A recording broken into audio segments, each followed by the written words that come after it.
Hey there, podcasting badasses. It's your host, Sober Steve, the podcast guy, here today to talk about the podcasting circle of success.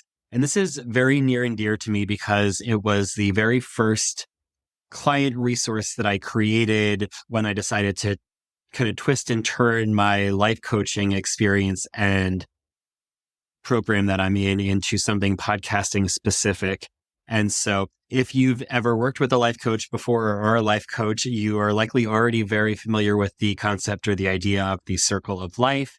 And so that is very much this translated into podcasting, but it is an amazing tool that not only lets you visualize in a circle where there's room to go or grow, but it also will give you a score at the end with the way that I did my math to help make it so that you get out of 100% how ready you are to grow and monetize a successful podcast by the time you complete this circle exercise.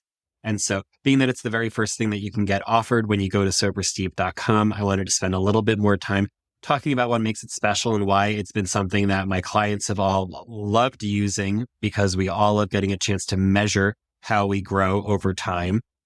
And so this breaks it down into 8 different categories of podcasting success and areas that you need to focus on in order to be successful when you podcast. The first is the planning process, because you can't just get behind a microphone, hit record, and hope something good comes out. You need to be prepared no matter what type of episode you're doing. So that involves things like preparing your episode topics, doing your research, finding guests, creating outlines, scheduling your time to record. If you're able to show up every single week reliably for your podcast and you're ready and you know what the topics are, the episode, or you have your guests lined up, if you have a pipeline, that's a great sign that you're going to be doing very well in this category. But on a scale of 1 being that you're not very confident in your planning process at all, that you regularly are dropping the ball or not being ready or missing release dates, and 10 being that you have it like a fine system that will be very hard to make even more better because you've already fine-tuned it over the time and you are so confident that there is no way that you can improve your processes. You always are so researched. You always have the perfect guests or the perfect resources, that your outlines are thorough, that you are always on time, and you have weeks ahead of you with your backlog. That would be a great sign that you're going to score very high in this category of planning. So as you go through, you rate yourself on 1 to 10 for that before you move on to the recording process, because how ready are you to record your episodes? This can include making sure that you have an optimal recording space for yourself, that you have a nice studio area at home, whether it be a full-on room or even a closet with some extra padding, whatever it takes to make sure that you have the best acoustics possible, as well as having the right headphones and microphone for the job, and any other hardware that you might need, as well as making sure that your guests are equally prepared, which was one of the bigger mistakes that I made when I first was doing my interviewing podcast. It was just not preparing my guests for their technical side of things in advance and doing a disservice where I would sound the way that I always sound, which is pretty clear with my audio, and then have guests that had choppy audio that were breaking up, that didn't sound great, that were hard to even listen to at times. And it doesn't help the listeners. It doesn't help the guests. It doesn't help anyone. And so making sure that when you're getting ready to record, not only do you have everything you need mentally and physically to record, but that you're also getting your guests prepared as well. If you do that, that would be a sign that you'll be closer to the 10. Meanwhile, if you regularly release episodes where the audio quality, your attitude towards it is meh, good enough, you might be more middle of the pack. And if you have serious issues with your audio quality, or your guests do, or that you're having trouble with the hardware or software aspects of recording, this might be a sign that you might score a little bit lower. You then get to move on to editing, scoring yourself on a 1 to 10 of how confident you are in your editing process. This could be a very easy 10 for those of you who outsource your editing and just send over your audio file. And if you trust your editor and you know that they are doing an amazing job and working their magic like I do for my clients generally are able to give themselves a 9 or a 10 going into it because they're very confident that I'll be able to edit their episodes quite well. But if you're doing it on your own, scoring highly would mean that you really know the program that you're using to edit inside and out. I love Descript. that you're creating transcriptions, you're removing any recording hiccups, you're clearing up the audio, adding any music or sound effects or other editing magic to help you make sure that your podcast sounds professional. If you can do all of that, like it's no big deal. That would be a very high score for you. You'd be closer to a 10. Meanwhile, if you don't know anything about editing and you're just getting started for podcasting and you don't want to pay someone, so you know you need to learn all of this and this whole new art of editing and basically become an audio engineer, that might be a lower score that you'll need to work on as you grow your podcast. You'll also need to grow your editing skills. Similarly, once you are done editing the episode, you can't just wave a magic wand and all of a sudden it appears everywhere. You still need to get it uploaded and ready for publishing. So that includes adding show notes, custom episode artwork, chapter mark tags, scheduling your episodes and your Patreon content for release, and getting everything set up on the back end. Again, if you are outsourcing a lot of your back end work, this will be very easy for you to score a 10 on. However, if you are looking to learn how to do it yourself, there is a certain art to making effective and optimized show notes and crisp and clear artwork and everything that you need to make sure that your podcast is able to be found by the right people. So as you're learning that and getting more comfortable with that and seeing great results, that's when you can rate yourself higher on that score of 1 to 10. Then we get to move on to everyone's favorite category, and that is social media. No joke, some of us, it is our favorite category because we started off in social media or have been embracing it for years before it became part of our podcasting journey. But for other podcasters that I work with, social media is scary and heavy and intimidating, and they don't want to do it. Or even if they enjoy it as a casual consumer, the idea of having to post content feels heavy and scary and they don't want to do it. But if the sound of a comprehensive social media marketing campaign sounds fun, it's probably going to be very easy for you to rate yourself very highly on this. Or if you're outsourcing someone to create a lot of your essentials, it also would be easy for you to rate yourself high on this. But making sure that you have a strategy for your social media, that when you release episodes, people know that they exist and that they're out there so that they know to check them out. It is very important because search engine optimization will get you started, but social media is a part of the game to grow efficiently. And whether that's a small strategy or a big strategy, you can't just be winging your strategy.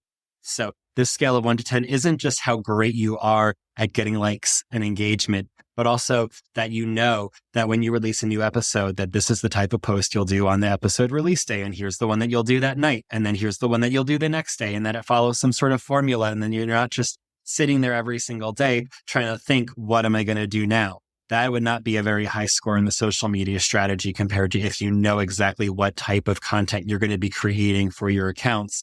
That'd be a very good, strong score in that category. So you rate yourself in that. And before you move on to monetization, everyone loves to get money for podcasting, whether it is just enough to make sure that the costs for our subscription services and our software and things like that are covered, or whether you're looking to get clients to grow your business. There are lots of ways to make money with your podcast, and we're going to be getting into all of them right over the course of the podcasting badass. But to get started, whatever that means to you, whether you're looking to make big money or small money, whether the skies are the limit or you're just looking for a small Patreon community of supporters, having that marketing plan of knowing how you're going to be making your money and what the plan is to get it so that people can know. You can have a Patreon community account set up, but if you're not talking about it at the end of every single episode, and if you're not encouraging the people that you talk with that are showing positive signs of really enjoying and engaging with your podcast, if you're not telling them even one-on-one, hey, support me, join my Patreon community, it means the world to me.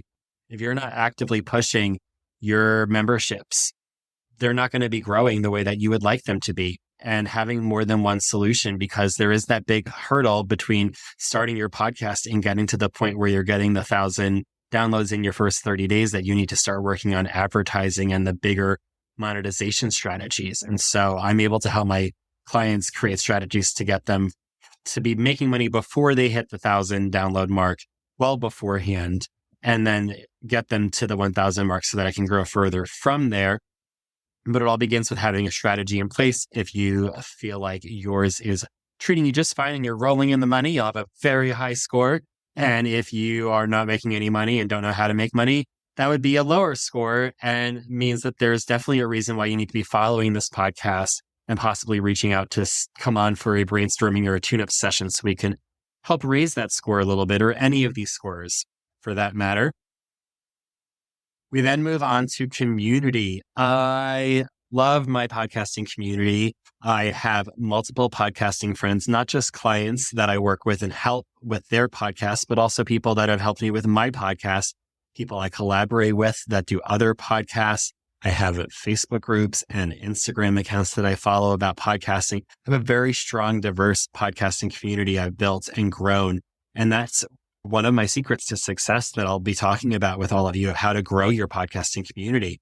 But if you are a person on an island in their office and not connected to any other podcasters, your success is not going to be as great as if you are heavily connected into a podcasting community. It's very much like I've learned with my sobriety, where they say that the people in the middle of the pack are less likely to be picked away from the herd. If you're podcasting and you're in the middle of a pack of other successful podcasters that are growing and very excited about their podcast journeys, you're less likely to fall off than if you are on the outside of that pack, kind of looking in and prey to be vulnerable. So get involved with a podcast community. If you are so involved that you can't fill any more appointments because you are so socially maxed out with podcasters, you'll do very high in this category, maybe get a 10. And if you don't have other podcasters right now that you don't work with unless you're paying them, there might be room to grow. So that is what the community category is about. And the last category is education. I love when one of my first clients, Bridget, said that working with me is like getting a roadmap to success. So you can certainly be working with someone to help make sure that they're going to give you all the education that you could possibly need, tailored to you, hand-fed directly, VIP style, cut the line, get full access. And that will be great for you. You will be guaranteed success. But a lot of people won't have the time or energy or interest in getting a coach to help them through the process. And so their education might be as simple as following this podcast and watching some other videos and finding other resources online that are affordable or free, like podcasts themselves, where you can listen and learn and grow that way. You know, oftentimes it's that trade-off of you can either pay the extra money to cut the line and have it happen sooner, quicker, more tailored directly to you, or you can consume all the free media and spend more time and get that same information in the end. Whether you want to put your time and energy into the education, or whether you want to put your money and your mind into the education, whatever works for you, or a mix of both, make sure that you're working on helping grow your podcast education, because there's always new tips and tricks, especially in the age of AI right now. You better believe we're going to be getting into AI, because I couldn't do my podcast at this scale without it.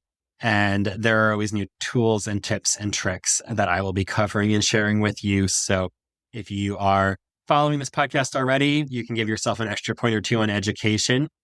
And then with that 8 categories, you're rating those out of 10. Yes, you might realize that that leads you to 80 points. But the one thing that I love about the way that I did my podcasting circle of success is you also get 20 points just for downloading the guide. Yes. So if you went to sobersteve.com, or if you go after listening to this episode and you download my podcasting circle of success, when you complete it, you will not only have that circle laid out for you, so you have that visual representation of how ready you are to be a podcasting badass and grow and monetize a successful podcast, but you'll also have a score, a number percentage out of 100. So whether that be in the 50s, 60s, 70s, 80s, 90s, or if you get 100, good for you. Tell me what that looks like. But I would love to hear what your experience of completing the circle of success has been. You can always reach out to me at steve@sobersteve.com. But definitely go over to the website if you haven't already and sign up and get that podcasting circle of success today to see where you land. And until our next episode, enjoy podcasting, you badasses.